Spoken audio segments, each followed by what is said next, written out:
আসন্ন জাতীয় সংসদ নির্বাচন উপলক্ষে চূড়ান্ত ভোটার তালিকা প্রকাশ করেছে নির্বাচন কমিশন। সম্পূরক তালিকায় মোট ভোটার 12,63,07,504 জন বলে জানিয়েছেন ইসির সিনিয়র সচিব আক্তার আহমেদ। রোববার বিকেলে সংবাদ সম্মেলনে তিনি আরও জানান, দেশে পুরুষ ভোটার 6,41,455 জন, নারী ভোটার 6,22,05,819 জন এবং তৃতীয় লিঙ্গের ভোটার 1,230 জন।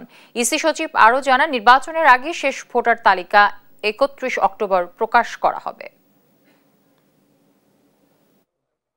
আজকে আমাদের ভোটার সংখ্যা হচ্ছে, আমি আবারও বলছি, 12,63,07,504 জন।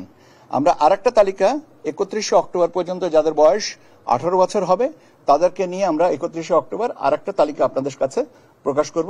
পুরুষ ভোটারের সংখ্যা হচ্ছে 6,41,455। মহিলা ভোটারের সংখ্যা হচ্ছে 6,22,05,819।